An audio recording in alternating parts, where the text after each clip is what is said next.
Esta es la noche en el continente americano, mientras en Europa inicia la madrugada y amanece en Asia. Así cae la noche en el continente americano y transcurre la mañana y la tarde en el resto del mundo. La noche, bajo la dirección de Claudia Gurizati. Buenas noches, el programa La Noche bajo la dirección de Claudia Gurizati enciende las luces para que usted siempre vea el punto clave de la noticia. Soy Jefferson Beltrán y para mí es un gusto estar con ustedes en la noche de hoy. La noticia tiene que ver con ese cambio de tono del presidente Donald Trump y el endurecimiento de su discurso contra su homólogo ruso Vladimir Putin, quien ha negado la posibilidad de un alto el fuego permanente y ha intensificado su ofensiva militar contra Ucrania. Por su parte, el mandatario Volodymyr Zelensky, el presidente de Ucrania, continúa resistiendo firmemente tanto en el frente de guerra como en la mesa de negociaciones, priorizando su soberanía y la unidad territorial de su país. La noticia, en medio de este panorama, el presidente ruso ha ordenado este lunes un alto el fuego durante 3 días. El Kremlin informó que ordenó un cese de hostilidades unilateral desde el próximo 8 de mayo, en conmemoración del Día de la Victoria Soviética en la Segunda Guerra Mundial, una de las fechas más significativas en Rusia. Telegram, Ministerio de Relaciones Exteriores de Rusia. Por decisión del presidente de la Federación de Rusia y comandante supremo de las Fuerzas Armadas de Rusia, Vladimir Putin, la parte rusa declara un alto el fuego por razones humanitarias con motivo del 80º aniversario de la victoria en la Gran Guerra Patria desde las 00 horas del 8 de mayo hasta las 00 horas del 11 de mayo. Durante este periodo cesarán todas las acciones de combate. Rusia considera que la parte ucraniana debe seguir este ejemplo. La noticia, el ministro de Asuntos Exteriores de Ucrania respondió con escepticismo a este inesperado anuncio. Aseguró que si Rusia quiere realmente la paz, debe cesar el fuego inmediatamente y que su país está dispuesto a una interrupción de los combates durante 30 días. Si Rusia quiere realmente la paz, debe cesar el fuego inmediatamente. ¿Por qué esperar hasta el 8 de mayo si el fuego puede cesar ahora y desde cualquier fecha durante 30 días para que sea un alto al fuego real? No solo uno para un desfile, y Ucrania está dispuesta a apoyar un alto el fuego duradero y total. El punto clave de esta noticia, este anuncio se da en medio de la creciente presión del presidente Donald Trump, quien ha expresado impaciencia ante la negativa de Rusia a poner fin a la guerra. En la madrugada del pasado jueves, recordemos que Rusia lanzó un devastador ataque con misiles y drones sobre Kiev, la capital de Ucrania, dejando al menos 12 muertos y cerca de 90 heridos. Este brutal bombardeo, tal y como ustedes lo ven en imágenes, incluyó casi 70 misiles balísticos y de crucero, además de 150 drones de ataque que impactaron edificios residenciales, infraestructuras civiles y zonas densamente pobladas. El presidente ucraniano Volodymyr Zelensky denunció que uno de los misiles utilizados fue de fabricación norcoreana y acusó a Rusia de terrorismo. Volodymyr Zelensky, presidente de Ucrania. La investigación sobre todos los detalles del misil continúa. Sin embargo, ya está claro que se trataba de un misil balístico procedente de Corea del Norte. La falta de presión suficiente sobre Rusia le permite importar dichos misiles y otras armas y utilizarlas aquí en Europa. La falta de presión suficiente sobre Corea del Norte y sus cómplices permite en particular la producción de dichos misiles balísticos. El misil que mató a civiles en Kiev contenía al menos 116 componentes procedentes de otros países, la mayoría de los cuales, lamentablemente, fueron fabricados por empresas estadounidenses.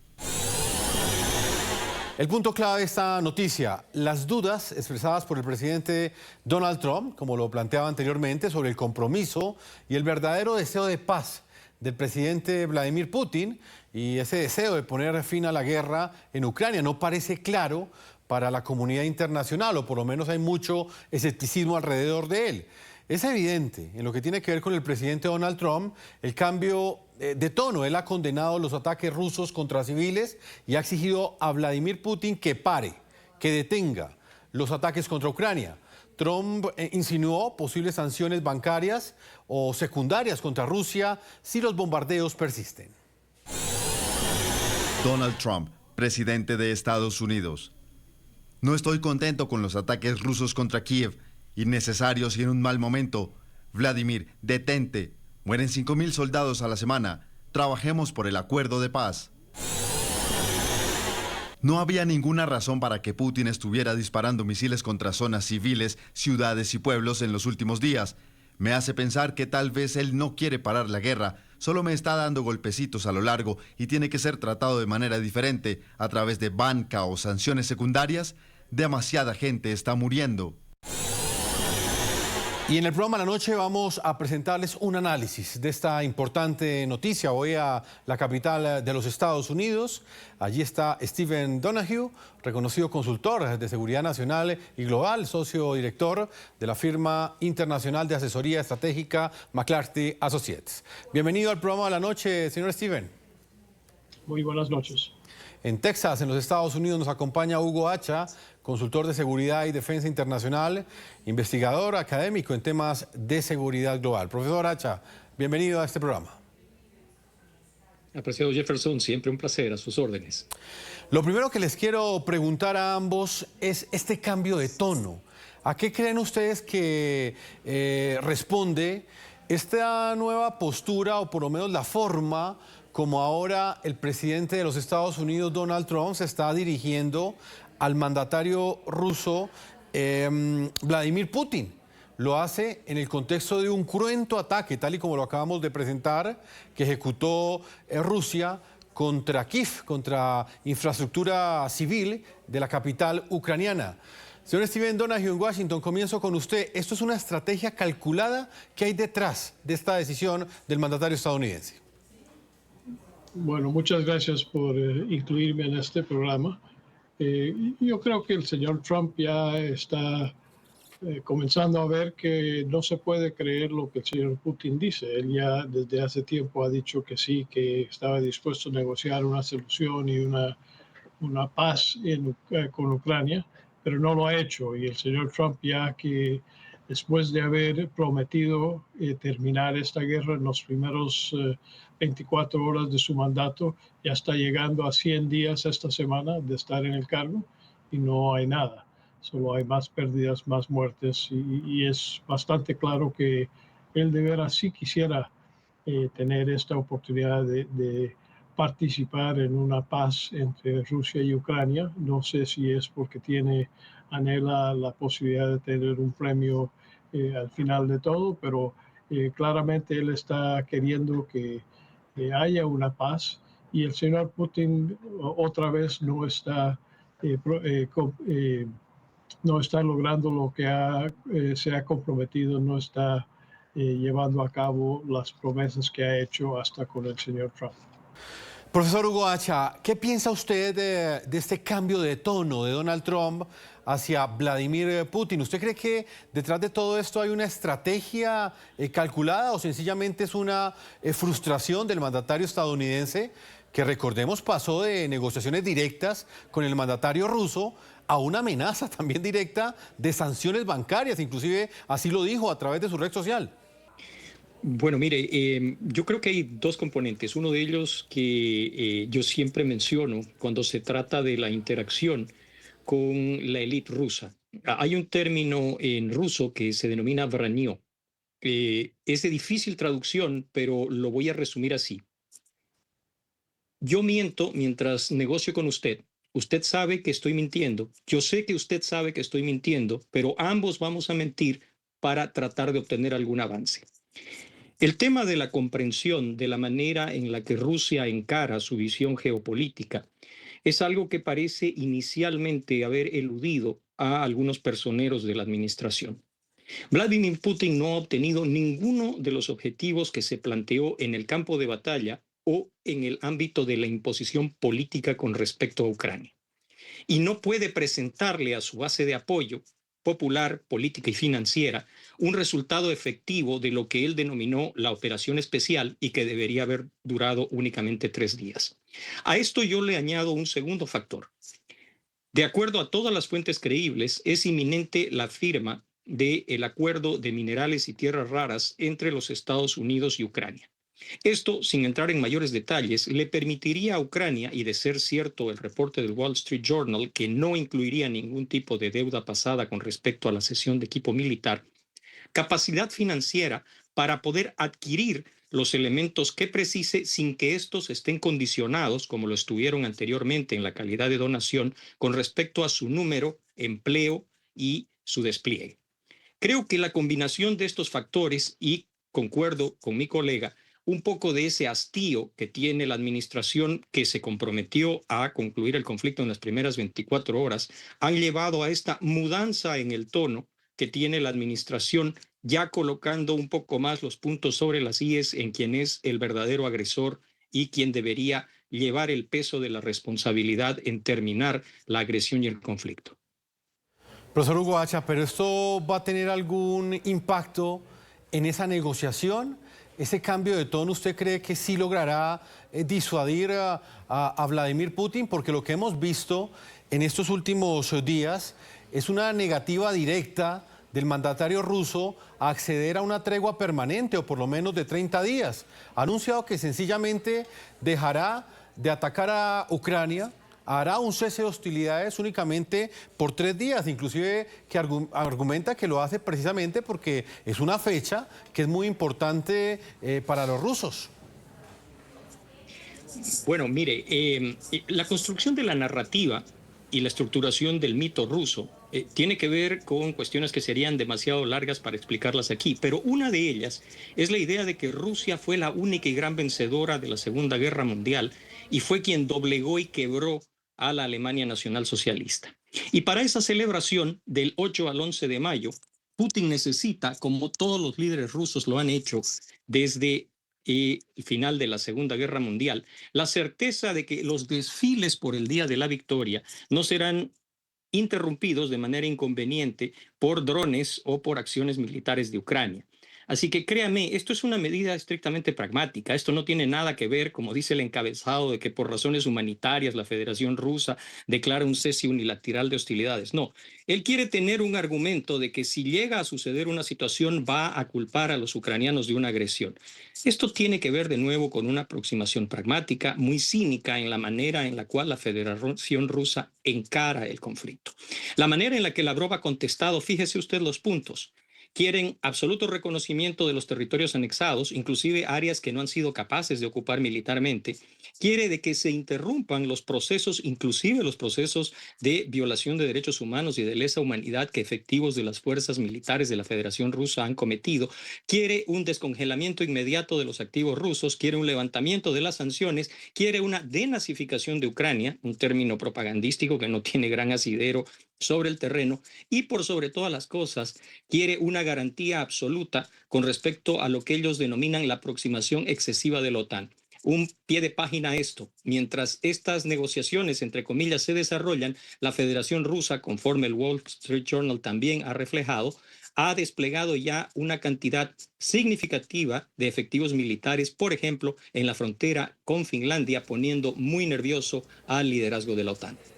Stephen, en Washington, ¿cuál es su opinión? ¿Es esta una maniobra propagandística o detrás de esto sí hay un gesto genuino de dar un paso para lograr esa tregua permanente que está incentivando el presidente Donald Trump? Reitero, esta decisión de Vladimir Putin se da precisamente luego de ese cruento bombardeo con drones y con misiles que ejecutó Rusia contra Kiev el pasado jueves.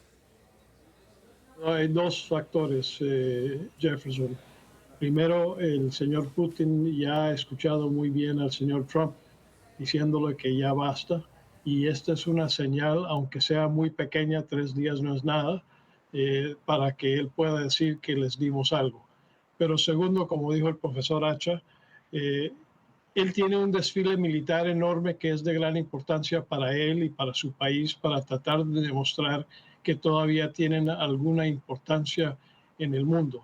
Y él no quiere que eso se interrumpa con un país pequeño que ha resistido la invasión que se le ha hecho, hoy en capacidad de hacer ataques con drones y otros aviones militares dentro del espacio y el territorio ruso hasta en las cercanías de Moscú.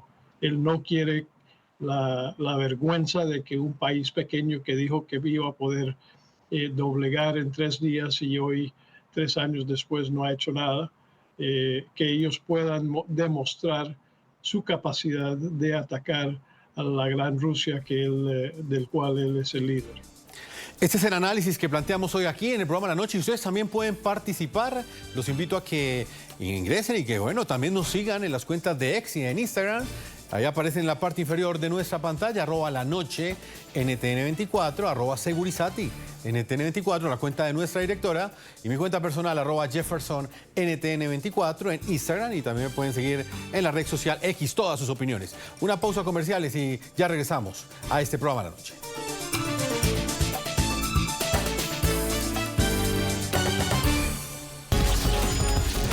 Ya regresamos con La Noche por NTN 24, el canal de las Américas. Continuamos con La Noche por NTN 24, el canal de las Américas. Pues precisamente hoy la noticia también tiene que ver con un hecho sin precedentes, y es que Corea del Norte ha confirmado el envío de 14.000 soldados a Rusia para apoyar en la guerra contra Ucrania, marcando su primera intervención militar directa en un conflicto extranjero. Este despliegue, que incluye ya la muerte en combate de aproximadamente 11.000 soldados norcoreanos en la región de Kursk, ha generado temores globales sobre una posible escalada en la cooperación militar entre Pyongyang y Moscú, incluyendo el riesgo de transferencia de tecnología nuclear. Profesor Hugo Hacha, le quiero plantear ese mismo interrogante. ¿Qué implicaciones tiene ese anuncio que hizo Zelensky, o por lo menos esa confirmación, que uno de los misiles con los cuales fue atacada la capital de Ucrania, Kiev, era de origen norcoreano? Y me gustaría que también nos hablara sobre las implicaciones de esta alianza que ya en el pasado pues había sido anunciada, pero que fue formalizada oficialmente el día de hoy a través de esas imágenes que ustedes acabaron de ver. Bueno, apreciado Jefferson, una cosa que hay que entender es que este conflicto es lo que en inglés se denomina el flashpoint de una guerra global, ¿no es cierto? Desde ese punto de vista, es cierto, es evidente de que existe un contingente norcoreano combatiendo y de que finalmente el régimen de Pyongyang lo ha admitido.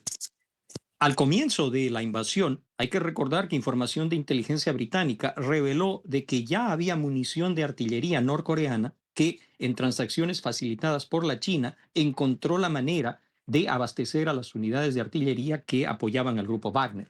Pero también quiero recordarle algo. De acuerdo a estimativas creíbles, usted tiene, por ejemplo, aproximadamente 3.000 cubanos combatiendo en las filas rusas en esta agresión a Ucrania. Tiene a la China proveyendo de material indispensable, ayudando en la triangulación de recursos, en el lavado de activos y en la facilitación de una serie de cuestiones logísticas que de otra manera harían la vida muy difícil a la Federación Rusa. Y finalmente, buena parte de los misiles que caen sobre las ciudades ucranianas provienen de Irán. Esto no es algo que se deba tratar a la ligera.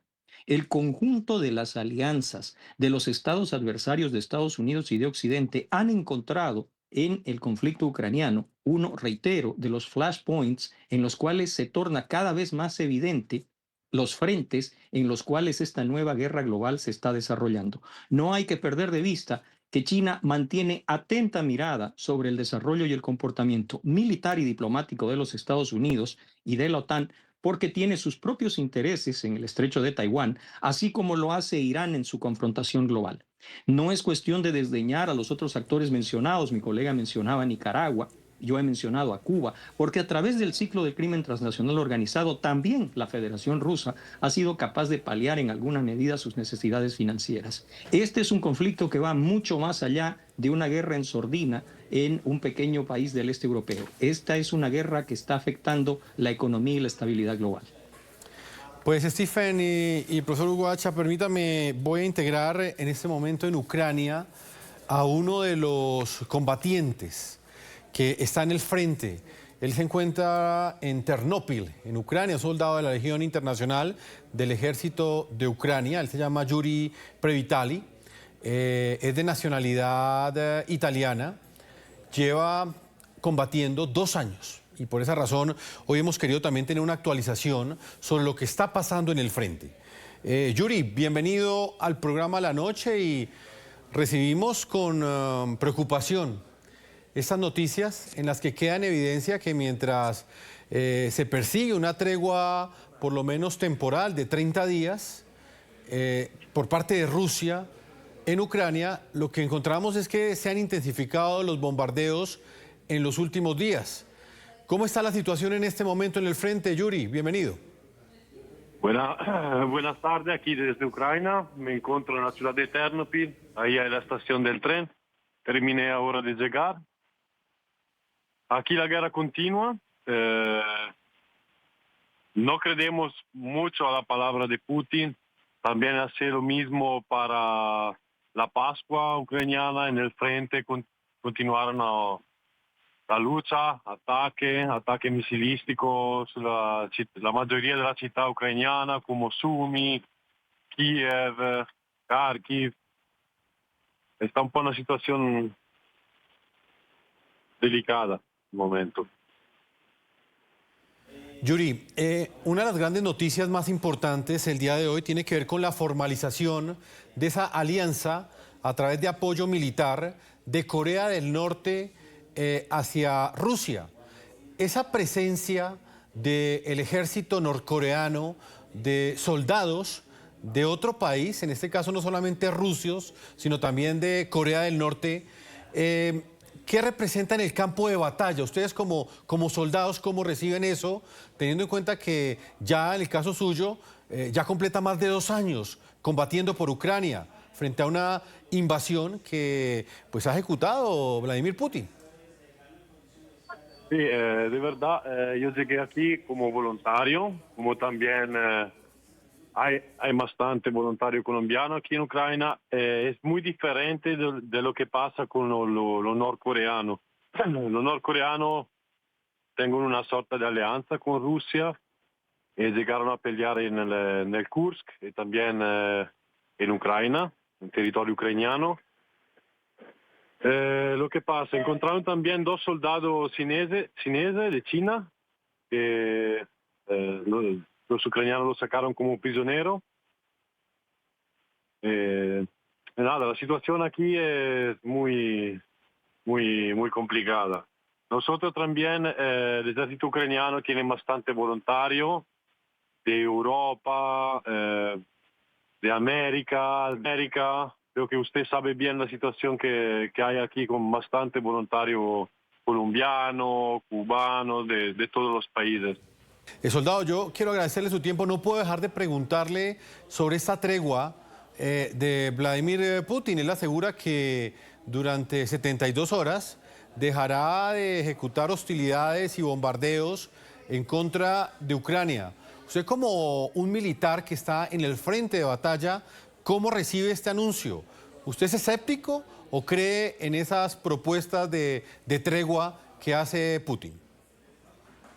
De verdad no creo mucho a esta propuesta. Pasó lo mismo en el periodo de Pascua.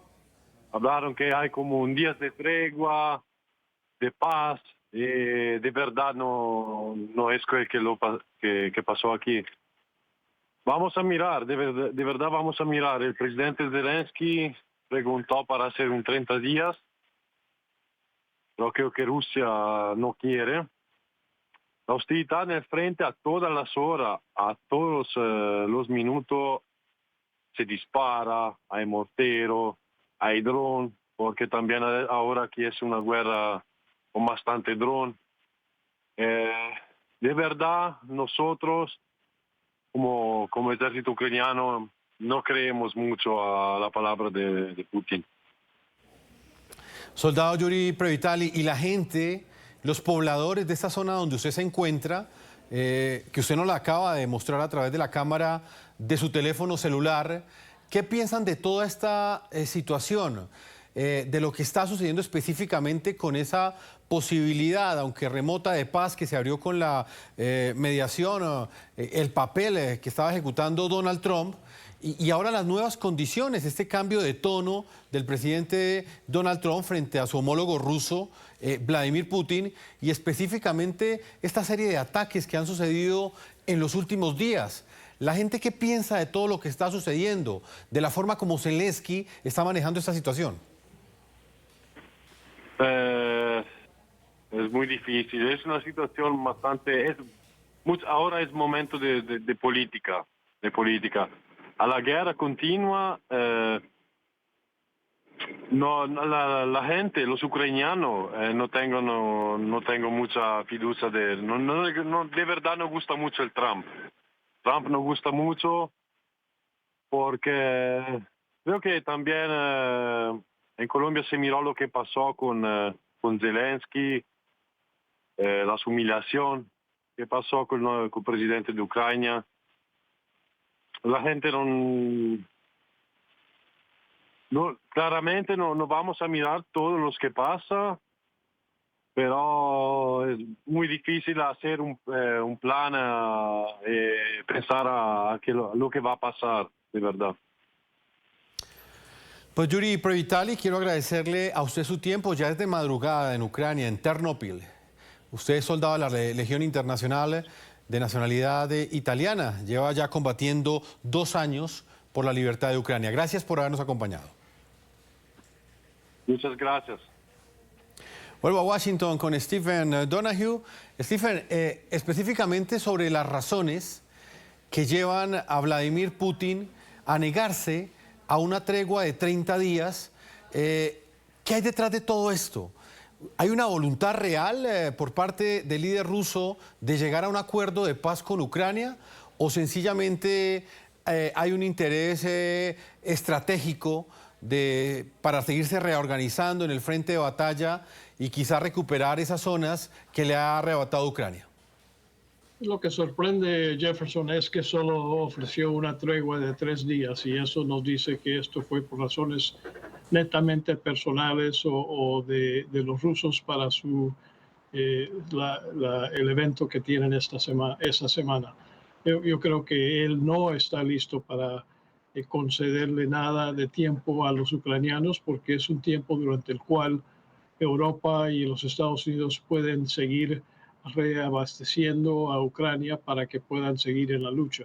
Lo que Rusia no puede hacer durante los mismos 30 días porque no tienen el apoyo de otros países para reabastecer y no tienen el personal para poder reprogramar ese tiempo. Así que yo creo que esto es netamente una jugada por parte de Putin, como dije, primero para tratar de apaciguar al señor Trump, quien ya se demostró bastante molesto por la falta de seriedad con el cual el señor Putin ha estado negociando en estas últimas semanas. Y segundo, para darle tiempo para tener un despliegue militar en Moscú sin tener la amenaza de ataques por parte de los ucranianos, lo cual no han accedido todavía los ucranianos. Esto es una tregua unilateral por parte de Rusia. No hay, desde lo que yo he visto, una decisión por parte de Ucrania de también entrar a esa tregua.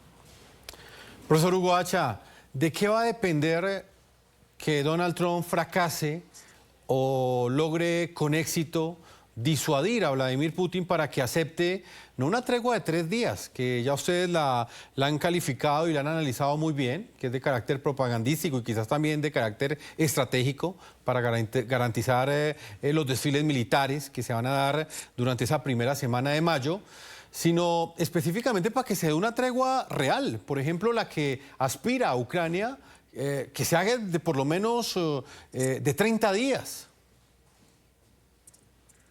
Bueno, yo no creo que ninguna tregua temporal colabore con el fin del conflicto. Me voy a apoyar en las palabras de uno de los embajadores designados durante el primer periodo presidencial del presidente Trump ante la Federación Rusa. Y quiero coincidir también con mi colega.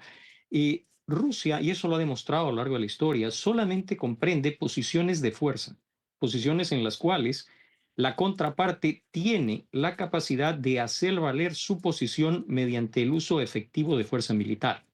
De lo contrario, no habrá ningún tipo de avance.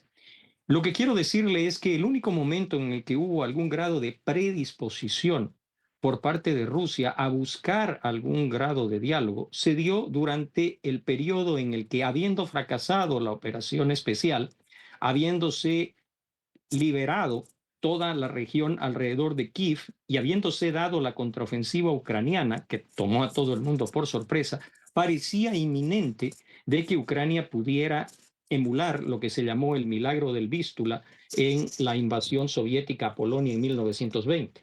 Desgraciadamente, Occidente vaciló en toda la línea, y eso hay que decirlo con todas las letras. Los mismos líderes europeos que hoy día se muestran como firmes abogados de Ucrania, el señor Scholz, el señor Macron. El señor Scholz, hay que recordar que ofreció 10,000 cascos. El señor Macron en su momento fue a Moscú y dijo que no había que humillar a Putin y que Ucrania debería estar presta a realizar concesiones territoriales. Lo que pasa es que una vez que vieron que el oso ruso no se iba a conformar con Ucrania y que esto tiene que ver con una visión geopolítica imperial, y ahí está de nuevo la prueba del despliegue militar en las fronteras de Finlandia, es que se ha comprendido el alcance de lo que viene. Si se otorga a los ucranianos las capacidades suficientes como para negar cualquier tipo de posibilidad de esa victoria militar que necesita desesperadamente Putin para demostrarle a su base de apoyo popular, política y financiera que logró algo con esta invasión, tal vez en esas circunstancias y con un Occidente firme, liderado por los Estados Unidos, podríamos hablar de darle a la paz una oportunidad. Stephen Donoghue y profesor Hugo H., vamos a marcar una pausa a comerciales. Cuando regresemos estaremos analizando otro cambio de tono, esta vez no el del presidente Donald Trump frente a su homólogo Vladimir Putin, sino también el cambio que hubo con Volodymyr Zelensky. Una foto, unas imágenes que le dieron la vuelta al mundo luego de que se diera un reencuentro durante el funeral del Papa Francisco. Eso sucedió el pasado sábado, un encuentro entre el presidente Donald Trump y el presidente ucraniano Volodymyr Zelensky. Nadie pudo olvidar, o por lo menos referenciar ese día, que el pasado 28 de febrero hubo una reunión en el Palacio Oval, en la Casa Blanca, y este día hubo un desencuentro muy fuerte entre el presidente Donald Trump, el vicepresidente J.D. Vance y el presidente de Ucrania, Volodymyr Zelensky. Cuando regresemos vamos a recordar ese episodio y también vamos a analizar ese cambio de tono del presidente Donald Trump frente a Volodymyr Zelensky de Ucrania. Ya regresamos.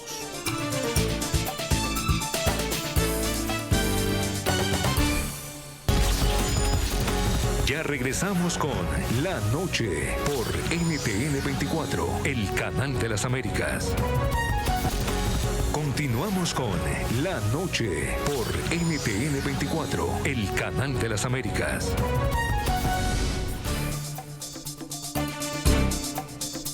Continuamos en este programa La Noche. La noticia también tiene que ver con ese reencuentro que se dio durante el funeral del Papa Francisco en la Basílica de San Pedro del Vaticano entre los presidentes de Ucrania y de los Estados Unidos. La breve reunión de 15 minutos quedó registrada en estas imágenes que ustedes ven en pantalla. Zelensky calificó el encuentro como simbólico y pidió resultados concretos para proteger a la población ucraniana y evitar una escalada del conflicto.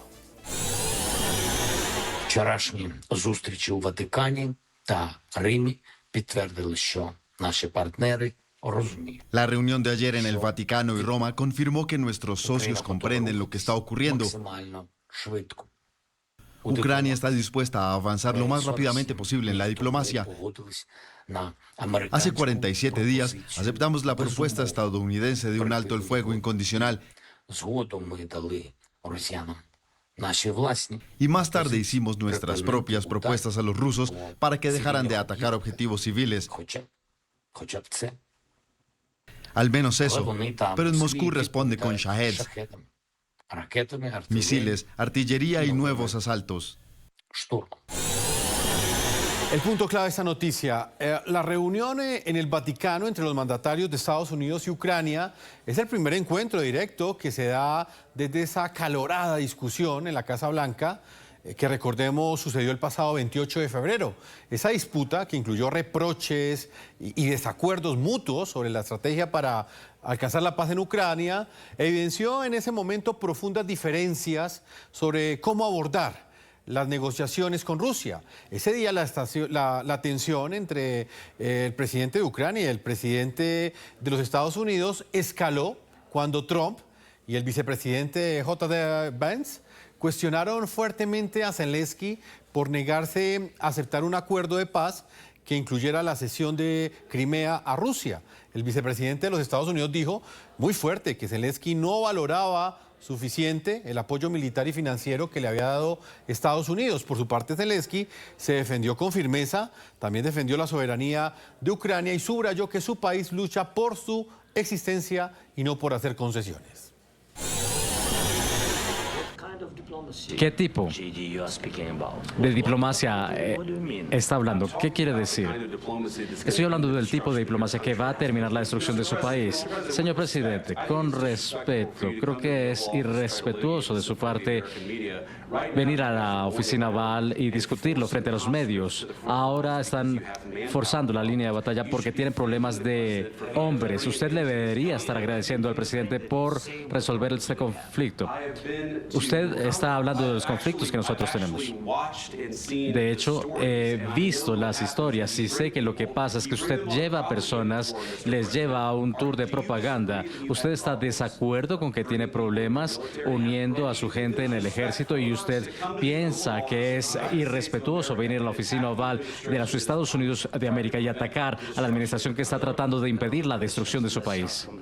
Hay muchas preguntas. Primero, durante la guerra todos tienen problemas, incluso ustedes, pero ustedes no se sienten así, pero ustedes lo sentirán en el futuro. Usted no lo sabe, usted no lo sabe. No nos diga qué vamos a sentir. Estamos tratando de resolver un problema. No nos diga qué vamos a sentir. No estoy diciéndoles, estoy respondiendo una pregunta. Usted no está en ninguna posición de dictar cómo nos vamos a sentir. Nos vamos a sentir muy bien, nos vamos a sentir muy bien y muy fuertes. Usted ahora mismo no está en una buena posición. Usted se ha permitido estar en una posición muy negativa. Profesor Hugo Hacha, ¿usted cómo evalúa la evolución que ha tenido la relación entre el presidente de los Estados Unidos, Donald Trump, y su homólogo ucraniano, Volodymyr Zelensky? Pasamos de este episodio que acabamos de recordar, el del pasado 28 de febrero, a una solemne reunión, corta, breve, sí, de tan solo 15 minutos, pero que se dio en el marco del funeral del Papa Francisco en el Vaticano. Bueno, yo quiero recordar a una figura señera de la historia norteamericana, Teddy Roosevelt, ¿no es cierto? Y quien encarnó una frase que se ha hecho inmortal después en el derecho internacional público. Los estados reconocen no amigos, reconocen intereses, ¿no es cierto? Y es una cuestión que tenemos que mirar desde la perspectiva. Donald Trump tenía claramente, lo expresó, una frustración debido a cómo se comportó él durante el primer mandato, después de que durante la administración del presidente Obama se diera la invasión primero de la península de Crimea y después la primera parte del operativo de falsa bandera en el Donetsk y el Luhansk, que facilitaron lo que de hecho fue una invasión rusa.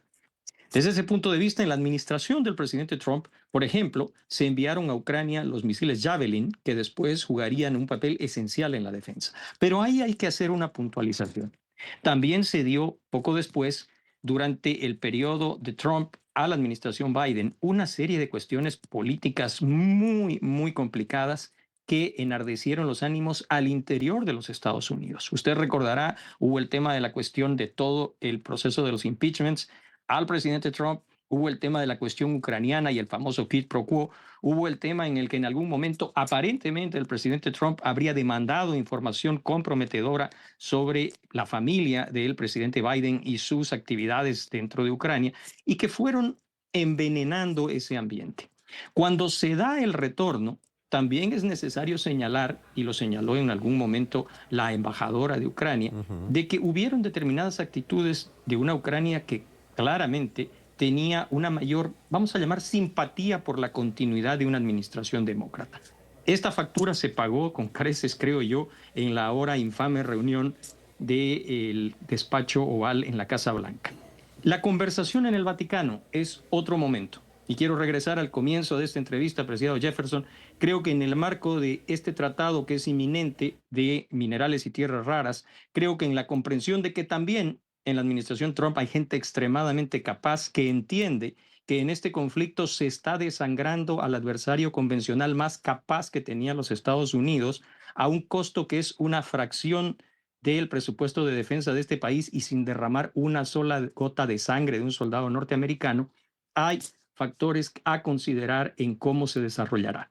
Pienso de que todavía no hemos visto la última página y creo que no estamos cerca de esa paz definitiva. Creo que esa imagen, como manifesté en mis redes sociales, es una imagen para la historia y que solo la historia se encargará de registrar si fue el punto de inflexión para la resolución de la cuestión geopolítica entre Rusia y los Estados Unidos y lo que es el hinterland eurasiático. Stephen, esa imagen que estamos viendo en este momento, ese encuentro fue calificado como simbólico por parte de Volodymyr Zelensky, breve pero simbólico. ¿Qué cree usted, Stephen, que buscaba Donald Trump en términos estratégicos al reunirse con Zelensky, no en cualquier lugar? Lo hizo en el Vaticano y en un contexto bien particular, que era el funeral del Papa Francisco. Yo creo que el señor Trump tiene una visión hacia futuro de que lo vean como alguien que consiguió la paz entre Ucrania y Rusia. Y esta era una aproximación que demostró que él tenía la capacidad, después de esa reunión tan fea que había tenido en la oficina oval, de que él podría tener una relación con Zelensky, aunque para él era un inferior, siendo Zelensky un comediante que llegó de alguna manera muy explosiva en el escenario internacional, pero que demostró su capacidad de liderazgo, no solamente en Ucrania, en lo que ha hecho en defender a su país, pero también mundialmente, como se vio siempre en el mismo funeral del Papa, cuando le dieron un aplauso sorpresivo cuando él salió en ese evento. El señor Zelensky es alguien que el señor Trump tiene que agradecer por el hecho de que desde la nada ha creado un país o ha salvado a un país que todos, hasta los Estados Unidos, pensó que en semanas caería ante la invasión rusa y no lo ha hecho. Así que creo que si el señor Trump quiere rescatar su propia imagen sobre un defensor de la paz, sobre alguien que ayudó a crear una paz en esta guerra que ya ha durado demasiado, en el cual hay más de 1 millón de muertos y heridos en combate. Si él quiere que se le demuestre a él alguna capacidad de hacer la paz y no solamente negocios, él tiene que tener una relación con Zelensky y lo pudo demostrar en esa reunión tan simple que hubo en el Vaticano. Creo que para él esto va a ser una foto en la historia que demuestra que él ha tenido la grandeza de poder retroceder sobre una posición que antes tenía, después de que Vladimir Putin haya mentido otra vez y lo haya jugado de alguna manera al señor Trump. Y esta era una manera muy clara de demostrarle al señor Putin que esta negociación no ha terminado todavía. Incluso muchos aseguraron que esa fotografía, esa imagen demuestra un realineamiento, un cambio de posición de Donald Trump en lo que tiene que ver con la búsqueda de la paz entre Ucrania y Rusia. Señor Stephen Donoghue, reconocido consultor en seguridad nacional y global, socio director de la firma internacional de asesoría estratégica McClarty Associates. Como siempre, es un gusto, un privilegio tenerlo acá. Gracias. Gracias, Jefferson. Profesor Hugo Hacha, consultor de seguridad y defensa internacional, investigador académico en temas de seguridad global. Gracias por su generosidad en responder todas estas preguntas, estos análisis tan profundos que usted siempre comparte con nosotros. Una feliz noche. Muchas gracias, apreciado Jefferson. Siempre un placer y a sus órdenes. Muchas gracias. De esa manera hemos llegado a la parte final de este programa La Noche. No olviden que ustedes pueden seguir ingresando a la página web NTN24. Nos pueden escribir en la red X, en nuestras redes sociales, en @NTN24, @Segurizati, NTN24 y en @JeffersonNTN24. No olviden que La Noche siempre continuará encendiendo las luces para que usted vea el punto clave de la noticia. Una feliz noche para todos ustedes.